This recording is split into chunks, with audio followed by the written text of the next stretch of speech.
Bueno, estamos grabando, ¿no es cierto? Porque aquí empezamos a grabar siempre antes, Ya, así ok. que pueden habernos grabado conversando de cosas muy, Gatunes. muy lejanas de la política, Gustavo. ¿Ah? Todo el mundo supone que íbamos a hablar de política y yo estoy hablando de gatos. Mira, para seguir en esa misma línea, leí que tú eras músico. Sí. A ver, cuéntame de eso. O sea, yo no sé si soy músico, pero me gusta la música. Sí. Toco instrumentos, toco ¿Qué batería. instrumento? Batería. Mira, para ser muy sinceros, yo de adolescente empecé a tocar bajo. Y empecé a sacar las canciones de Los Prisioneros, Jorge González.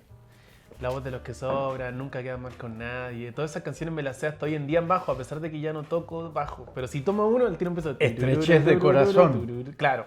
Es lo que le pasa a la derecha en este país. Pues, ¿ah? Es pura estrechez de corazón Sí. nomás.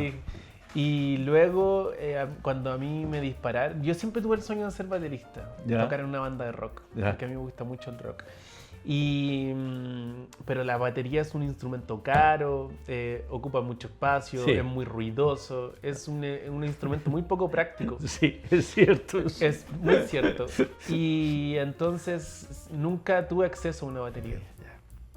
Y cuando a mí me dispararon, tuve 3 semanas en la clínica y me dieron de alta y llegué a la casa y mi hermano me había comprado una batería eléctrica. Mira, qué bonito. Y ahí empecé a aprender a tocar batería y me Ah. hizo clases del baterista de La Conmoción, de la banda Conmoción. Ya, Él me hizo sí. clases y ahí empecé a aprender.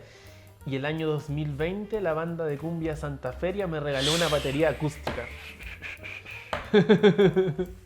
Ellos me regalaron una batería, una Gretsch hermosa. Ya. Y ahí empecé a tocar batería ya ruidosamente. en mi casa. Qué bien, qué bonito, Sí. Gustavo. Yo tengo 2 hijos de sangre que se quedaron afuera después que yo volví del exilio, en Holanda, ¿no? ¿Ya? En Ámsterdam.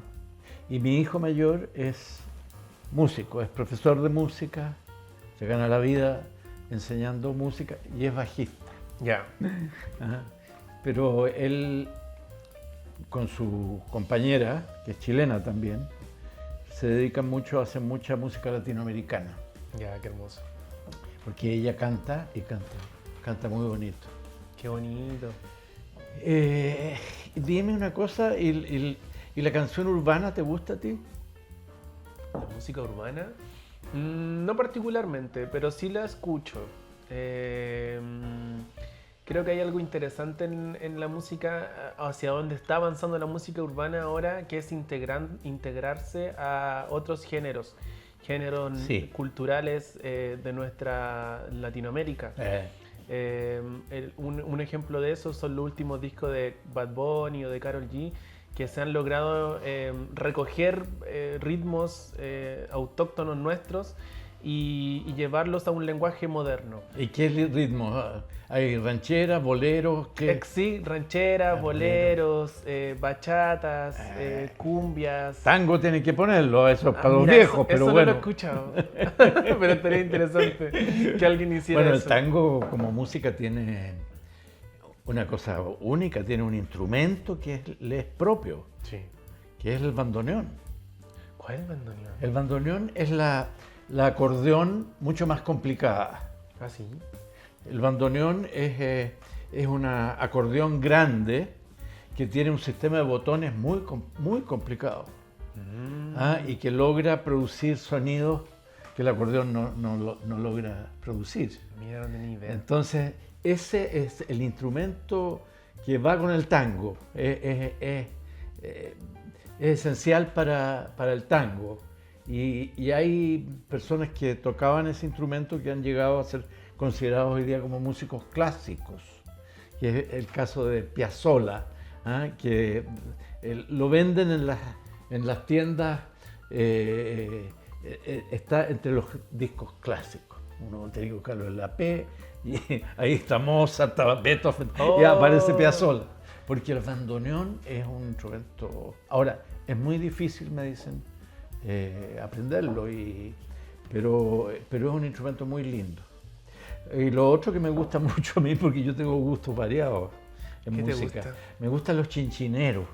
¿La ¿Ah? música de los chinchineros? No, los chinchineros, que es el organillero con el tipo que está atrás. Con su tambor.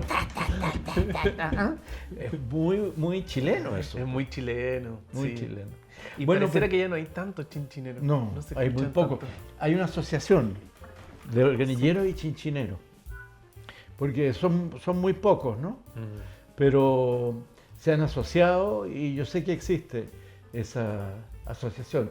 Una vez que yo fui candidato hace muchos años, me acuerdo que terminamos la campaña, era en Coquimbo y La Serena, y terminamos con chinchineros en todas las esquinas de un barrio, organillero y chinchinero. Eso fue iniciativa tuya. Sí, sí, yo inventé eso, la poca plata que nos quedaba, contratamos a los chinchineros. Es bonito. Yo que me gusta la batería, que tiene ese elemento percusivo que me encanta. Es muy El del interesante, chinchinero, es muy sí. interesante. Los géneros que han surgido de allí, bueno, el jazz, por ejemplo. Pero tú tienes ahora que acercarte más, todavía más a la música, a la canción urbana, porque está Pablo Chile. Pablo Chile. Sí. Pablo Chile, que es amigo de Matías Toledo, ¿no? Sí. Es el po. Chichi Gang. La Chichigan. La Chichi Gang. Entonces, yo creo que pueden ayudar mucho a ellos en este nuevo emprendimiento que has asumido en el Distrito 8. Sí, a mí me gustaría... bueno, Pablo tiene un rollo de... ¿Sabes lo que me gusta de Pablo Chile? Que tiene un rollo de clase muy... Ya, marcado. Marcado. A diferencia de otro artista urbano, y esto lo voy a plantear desde la ignorancia, porque yo, como te dije al principio, no soy tan conocedor, pero me da la sensación de que otros artistas urbanos están mucho más centrados en la plata, como sus letras hablan de eso al menos. Sin duda. Y Pablo Chile tiene un rollo de clase bien interesante que a mí No. me gusta mucho. Muy interesante. Yo creo que es realmente un fenómeno, ¿no? Un fenómeno cultural Sí. en que cultura, política, la política, lo social se anudan, que es algo que no pasa hoy día Sí, en el mundo y en Chile. Y además Pablo Chile se ha atrevido a salir de su género, tiene una colaboración con Inti Illimani, por ejemplo. Sí, sí. Entonces eso también habla de su capacidad artística, de no solo quedarse en su género, sino atreverse a hacer cosas distintas. Claro, porque el género urbano, también sus letras, incluso, bueno, obviamente las de Pablo Chile, pero también de otros, ¿no? Hablan de realidades que se viven duramente en los sectores poblacionales y que están incorporadas a las letras de estas canciones. Y yo creo que no se les ha dado el suficiente, no se les ha explorado lo suficiente como uno de los fenómenos culturales interesantes de las últimas décadas. Sí, eso es súper interesante porque hay gente que es muy crítica de algunas letras del género urbano. Sí. Porque, de hecho, este fenómeno ha pasado en otros países. En México se habla de los narcocorridos. Claro. Y hay gente que es muy crítica de eso. Y yo el otro día reflexionaba en torno a eso, de que finalmente el arte se trata de expresar lo que uno está sintiendo, lo que vive, lo que percibe a su alrededor. Así es. Y si ellos están hablando de esa realidad tan dura es porque lo que les tocó vivir, po. Así es.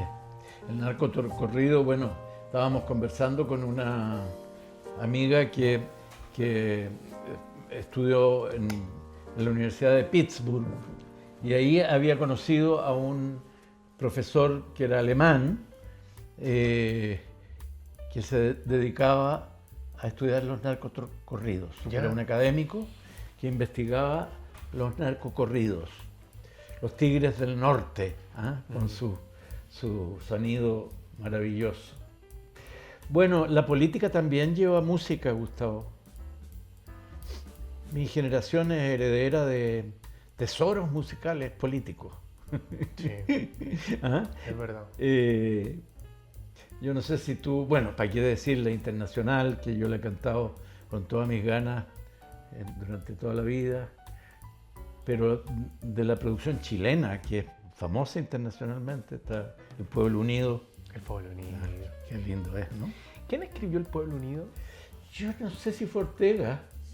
Fue Ortega, Sergio Ortega. Sergio Ortega. Era el mismo que escribió, compuso Venceremos, que era la canción que cantábamos era la canción de la Unidad Popular. Venceremos. Venceremos, mil cadenas habrá que romper. Bueno, hermoso. Yo siempre he sido muy desafinado, Gustavo. A mí, bueno, pero eso no es culpa mía. Cuando yo tenía 6 años, estaba en un colegio chiquitito, en lo que se llamaba comienzo de la básica. ¿Ya? Y entonces ponían a todos los estudiantes, que éramos como 50, en el coro, para mostrar un coro grande. Y bueno, yo era parte de este coro, tenía 6 años. Y un día la profesora que dirigía el coro me dijo, mira, tú mueves los labios solamente. Bueno, me marcó para la vida, ¿no? Pues entonces yo digo, yo no soy responsable de ser tan desafinado, sino que me tocó una descriteriada, ¿no? Porque es un descriterio mayúsculo. ¿Ah? Mató tus sueños. Totalmente, y a mí me gusta cantar. Bueno, Gustavo, vamos a cantar Venceremos en el Distrito 8, ¿no es cierto? Sí. Vamos a vencer. ¿Cómo ves la campaña?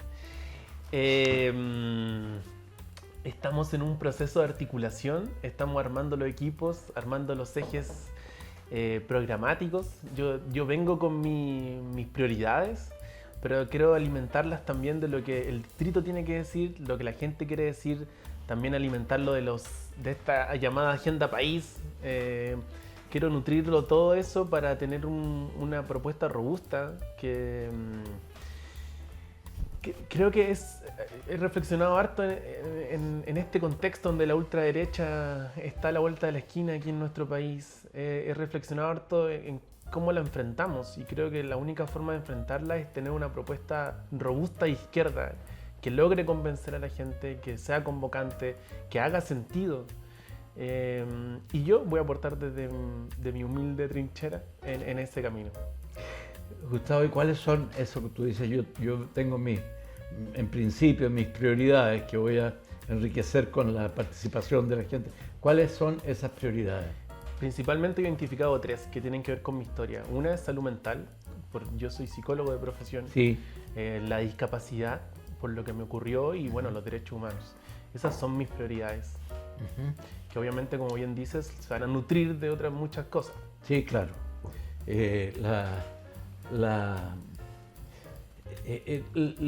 Encuentro así a primera, abuelo de pájaro, que una gracia que tienen tus prioridades es que son más específicas de lo que habitualmente se habla, ¿no? Ah, sí. Claro, porque aquí se habla del bienestar o se habla de los problemas de la desigualdad, pero tú estás apuntando ahí a 2 temas bien específicos en esa área, que es el de la salud mental y el de la discapacidad. Sí. Son puntos programáticos mucho más concretos. Es verdad. Y mencionaste además, en tercer lugar, uno que es la base. La base, sí, po. Que son los derechos humanos. Exacto. Y creo que de cada uno de esos se pueden desprender muchas cosas. Por ejemplo, en salud mental yo pensaba, se pueden hacer políticas. Bueno, por ejemplo, la política de las 40 horas es una política que va en beneficio de la salud mental de las personas. Sin duda. Entonces creo que se pueden hacer iniciativas desde ese lugar, desde salud mental, porque yo cuando pienso en salud mental también pienso en poder generar, no sé, encuentros comunitarios, territoriales, donde se pueda hacer psicología comunitaria, incluso psicología clínica. Entonces ahí está más enfocada la psicología, pero cuando uno habla de salud mental como un gran concepto, incluye políticas amplias. Sin duda. Sí. Y yo creo que se refiere también a un tema que es un tema poco habitual en el lenguaje político, por lo menos en los años de vida política que yo hice, ¿no? Pero que sin embargo era un tema muy importante para el fundador de nuestra izquierda, Luis Emilio Recabarren, que era el tema de la felicidad. Ah, mira. El tema de la felicidad. Yo creo que hay que reponer eso en la política, no con un sentido romántico, sino con un sentido específico. Hay países del mundo que ahora se han asociado para establecer un índice de bienestar que está basado en la idea de la felicidad. Estamos hablando de países nórdicos, de Groenlandia, de Islandia, de Nueva Zelanda, de Noruega, en fin, están trabajando ese tema. El tema de cómo, o sea, un país es un país desarrollado no solo por la riqueza que acumula, que generalmente está concentrada, que no los beneficia a todos, Claro. sino que un país es más humano en la medida en que sus habitantes se sienten más felices. Hay que discutir qué quiere decir eso, porque la felicidad no es un estado permanente, creo yo, aquí estoy, sino que son momentos de la vida, ¿no? Pero mientras más momentos de esos tú tienes, te sientes más feliz. ¿Y tú cómo ves la sociedad chilena? ¿Qué crees tú? No, yo creo que somos una sociedad de una injusticia tremenda, históricamente, que nunca hemos logrado reparar, salvo los 3 años en que el presidente de la República fue Salvador Allende, en que son los únicos momentos en la historia de Chile en que tratamos de dar vuelta a la tortilla. Esa era una vieja canción de la Guerra Civil Española, que la tortilla se vuelva, se dé vuelta a la tortilla. Y no lo logramos. Pero había yo cuando he conversado con mis padres, me comentan que había una sensación en el ambiente de que, bueno, de pensar en el compañero presidente y sentir que el pueblo estaba gobernando, pareciera como una sensación en el corazón de mucha satisfacción, que no sé si el pueblo ha vuelto a sentirla alguna vez. Yo creo que no. Yo he tenido momentos en la política, ha habido momentos para los chilenos muy importantes, cuando se desplazó a Pinochet, porque nunca pudimos derrocarlo, pero sí fue desplazado por el plebiscito. En fin, hay momentos que me llegaron muy profundamente, pero nada como esos 3 años. Y como tú dices, la gente creía auténticamente que su voz y su opinión incidían, que eran importantes. Así que tenemos que luchar no por copiar eso, ¿no? Sí. El pasado no es para copiarlo. El pasado, ni calco ni copia con el pasado. Tenemos que inventarlo. Sí. ¿Y cómo lo ves tú, ese invento hacia el futuro? Yo debo decir que soy como una persona muy optimista del ser humano, como que creo mucho que el ser humano es empático, es solidario y estamos en una sociedad que nos enferma y que nos aleja entre sí. Creo que el ser humano intrínsecamente es muy colectivo, a nosotros nos gusta compartir, pero estamos en una sociedad que nos invita a ser individualistas, que nos invita a competir constantemente. Y a mí me gustaría, a través de este espacio, poder incentivar lo contrario, intentar incentivar un mundo más colectivo, a través del Congreso, por ejemplo, generar iniciativas que ayuden a fomentar el tejido social, la junta de vecinos, no sé, desde cuestiones muy prácticas como pensar que un barrio organizado es un barrio más seguro también, incluso ya llevándolo a lo más concreto posible. Sin duda. Creo que un barrio que se compenetra es un barrio más seguro, donde la gente se conoce, donde pueden generar iniciativas colectivas. Entonces, yo soy optimista, creo que hay mucho por hacer sin duda, pero soy optimista de lo que se puede construir en nuestras sociedades. Yo comparto ese optimismo contigo. Yo creo que nosotros y las fuerzas políticas con las que nos identificamos, la izquierda,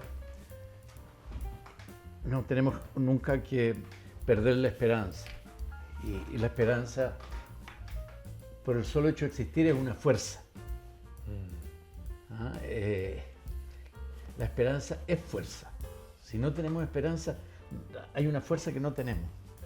Entonces tenemos que aplicarla, tenemos que ponerla sobre ruedas y empujarla.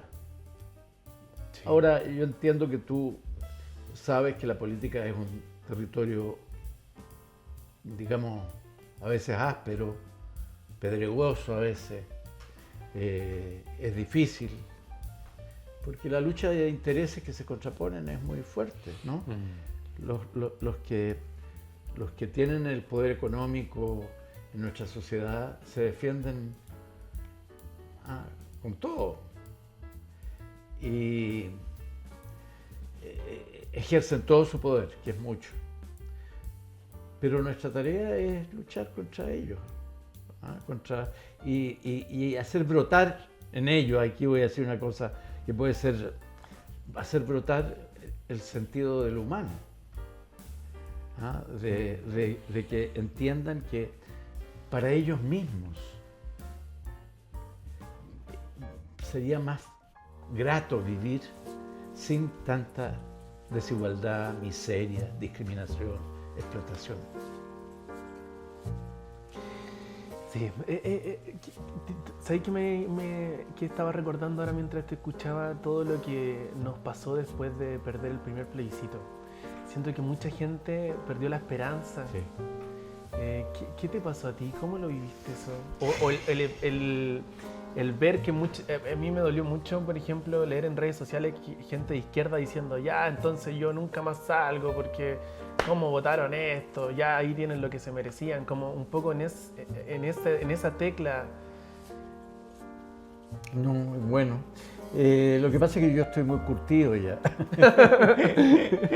Entonces, yo entiendo cuando se producen decepciones, pero no soy severo con esas decepciones. ¿Así? Uno no tiene el derecho a decepcionarse. Si uno tiene una convicción y tiene una vocación por lo público, como claramente es tu caso, por lo que ha sido tu activismo, tu participación, tu disposición después de la brutal agresión de la que fuiste víctima, ese es un deber, se transforma para uno en una obligación y no se puede renunciar. Hay que resistir y resistir y resistir y tratar de avanzar.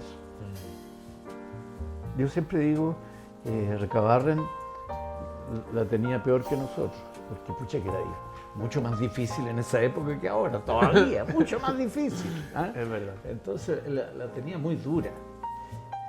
Bueno, Gustavo, cuéntame algo sobre cómo es tu distrito.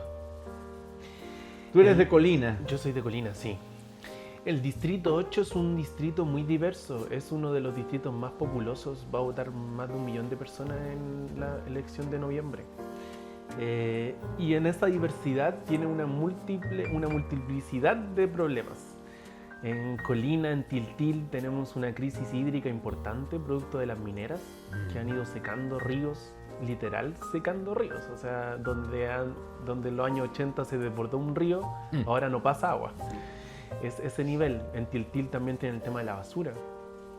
Y si nos vamos al otro extremo del distrito, que es Pudahuel, Cerrillo, tienen otras problemáticas como la contaminación. Ahora en invierno es tremenda la contaminación en Pudahuel, lo que afecta a las enfermedades respiratorias.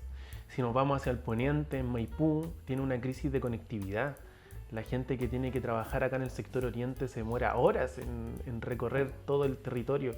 Entonces, y si vamos al centro del distrito, que es Estación Central, que además donde yo trabajo hoy en día, está el tema de los guetos verticales. Claro. En Estación Central casi se duplicó la población en un par de años, lo cual hizo colapsar los consultorios, las escuelas. Se dice, el alcalde de Estación Central hace un tiempo decía, por cada estudiante que tenemos uno en lista de espera. Imagínate la cantidad de gente que entró a Estación Central debido a estos guetos verticales que se autorizaron en gobiernos de derecha. Sí, pues en el gobierno de Delgado. De Delgado, que fue ministro del Interior también. Sí. Entonces, si te fijas, es un territorio tremendo a nivel de De kilómetros la de UDI. población. De la UDI, sí, pues de la UDI Delgado. Sí. Entonces, muy diverso y hay que saber atender cada una de esas problemáticas individualmente. Pero a mí me encanta. Yo he vivido ahí toda mi vida. Yo vivo en Colina, crecí en Colina, mis primeros trabajos fueron en Colina. Y ahora trabajo en Estación Central en una unidad de víctimas. Entonces, de hecho, he tratado a personas que viven en estos guetos verticales. Y es tremendo lo que significa vivir en esos lugares. Me imagino. Entonces es un territorio desafiante, pero que a mí me convoca por... Hay que hacer cola por para estar tomar ahí. los ascensores. Hay que hacer cola para tomar los ascensores. Algo tremendo que pasa en los guetos verticales es que el desagüe, las cañerías no dan abasto. Entonces cada cierto tiempo se rebalsan. Imagínate lo que significa eso. Por favor. Sí. Qué cosa increíble. Y hay algunos que no han recibido recepción municipal, ¿no? Ahí el alcalde está haciendo El esas alcalde gestiones. Muñoz. Muñoz. Sí, es un buen alcalde. Es un buen alcalde. Él está haciendo toda la pelea para que no sean aprobados. O de hecho yo el otro día leí en las noticias que están intentando negociar que se permita que se vendan hasta cierto punto, hasta cierto nivel los departamentos. ¿Qué quiere Porque decir están eso? fuera de regla. No sé, si tiene 30 pisos, que se pueda utilizar hasta el 20 o hasta el 15. Ya. Permitir la mitad nomás porque no da abasto la comuna. Sí, Tremendo. es tremendo.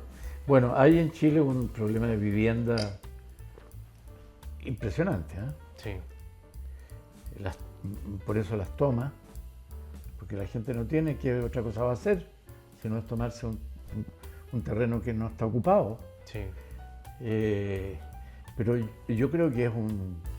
Y este gobierno ha construido muchas viviendas, pero no es ni cerca de suficiente para enfrentar una demanda que se estima en 600.000 personas. Wow. Es O tremendo. 600, no estoy seguro si son 600.000 personas, 600.000 viviendas. 600.000 viviendas son.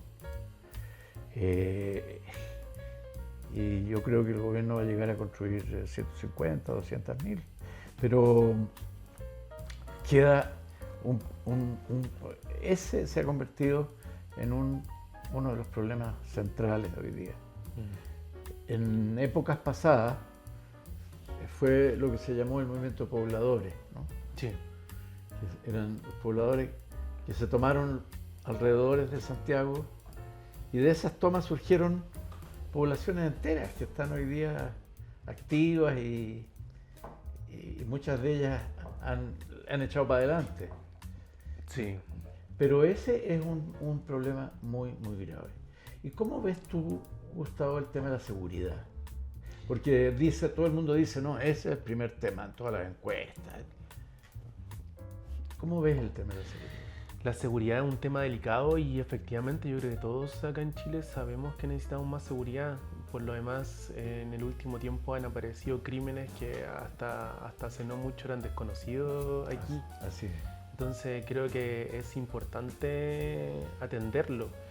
Y acá yo creo que es importante atenderlo desde una perspectiva de izquierda. ¿Y qué quiere decir una perspectiva de izquierda para mí al menos? Por ejemplo, voy a decirlo de otra forma. Para mí ser de izquierda, una de las cosas es que necesitamos tener un Estado más grande. Y un Estado más grande pero que sea eficiente, quizás menos burocrático, mucho más ágil para atender muchas necesidades. Y necesitamos intervenir en las poblaciones, necesitamos tener un Estado presente. De hecho, este mismo acto que empezó a implementar este gobierno de sacar los mausoleos narcos de las poblaciones, creo que es una forma de hacer que el Estado está presente. Sí. A mí me ha pasado en Estación Central trabajando con pacientes que me dicen, asesinaron de un balazo a una persona en la calle, en mi pasaje. Se llamó a los carabineros y no llegó nadie. Ahí uno se da cuenta que el Estado no está presente, no llega. Y por eso también es tan fácil que entren los narcos a las poblaciones. Entonces nosotros necesitamos tener un Estado presente a través de las policías, por supuesto, pero también a través de políticas públicas. Eso es. de tener, no sé, canchas donde los niños puedan jugar. Necesitamos tener centros comunitarios, que el Estado se note que está ahí, para la gente. Totalmente de acuerdo. Ahora, lo de las canchas, pucha que nos hace falta porque nos hemos quedado fuera de 2 mundiales. Así que... ¿Qué nos pasó? Por favor. ¿De qué equipo eres tú? Yo soy azul. Oh, azul, yo soy colocolino. ¿Y tú qué? Colocolino. Eres colocolino. Bueno, yo soy un azul que siente aprecio por Colo Colo. Sí.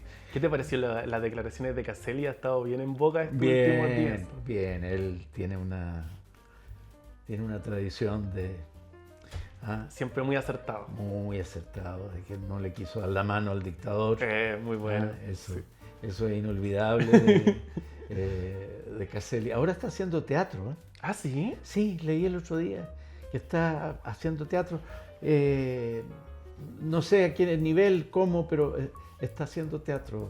Mira, no tenía idea. Sí. No tenía idea que tenía esa faceta. Sí. Bueno, es un poco artista igual. Tenía claro, su canción, pues, Domingo por la mañana. Todos somos un poco artistas. Es verdad. Y los políticos,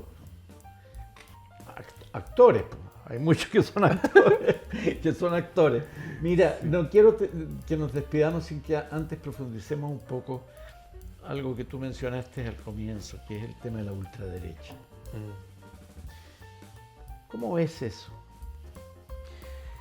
Es preocupante lo que pasa con la ultraderecha y creo que para entenderlo tenemos que incluso salir de nuestra frontera, es un fenómeno mundial. Sin duda. Y a mí me preocupa que haga ecos en tantas personas, sobre todo en jóvenes. Yo creo que son los jóvenes los que entran más rápido en ese discurso precisamente porque han crecido en este estado, o sea, en esta sociedad neoliberal que incentiva el individualismo, la competencia, y por eso hace eco tanto en los jóvenes. Y yo quiero insistir en el punto que para nosotros enfrentarla y tenemos que tener una propuesta clara, simple, que haga sentido a la gente. Por algo, porque si uno analiza cómo han llegado esos gobiernos al poder, ha sido a través de mayorías. Bueno, Hitler y Mussolini fueron electos democráticamente. Imagínate, sí. Mussolini el año 1922, Hitler el 29, 30, no recuerdo. Pero en votaciones democráticas y luego se montaron encima de eso para establecer poderes dictatoriales. Bueno, imagínate lo que está pasando en El Salvador. No, pero mira. Que él también, una mayoría votó por él y ahora ya hasta cambió la constitución Bukele para quedarse en el poder. Bueno, ¿y Trump? Porque Trump está buscando tener un tercer periodo, que no puede tenerlo. Según la Pero está construyendo todo para eso, todo, o sea, poniendo jueces, sacando personas de acá. Así es. Entonces, les toca particularmente a tu generación vivir un tiempo muy difícil, muy difícil. Y yo te quiero decir sin ánimo de halagar que necesitamos gente como tú, o sea, en gente como tú yo miro con esperanza, porque necesitamos gente que sea capaz de resistir, de enfrentar dificultades muy grandes. Y tú lo has hecho de una manera maravillosa porque has conservado una gran humanidad. Y por eso yo te digo, es un honor para el Portal Socialista tenerte hoy día con nosotros, a pesar de que seas colocolino. No, mis amigos del Colo Colo no me van a perdonar. Vamos a tener que borrar esto de la grabación. No, pero para mí es un gran honor estar contigo conversando. Es un gran honor que me hayas invitado a este espacio, de verdad. Lo valoro un montón. Realmente para nosotros, y te deseo realmente a ti y a nuestra lista en el distrito 8 y en todos los otros distritos de Chile, que nos vaya bien en la próxima elección y que a Janet Jara le vaya bien y que realmente hagamos lo imposible, Sí. ¿va? Lo que nadie cree que puede ser, pero a eso tenemos que apuntar. Exacto. Sí. Te doy la mano. Muchas gracias. Muchas gracias, Gustavo. Vale. Ha sido un gusto muy grande tenerte aquí en la casa y en el Portal Socialista. Muchas gracias.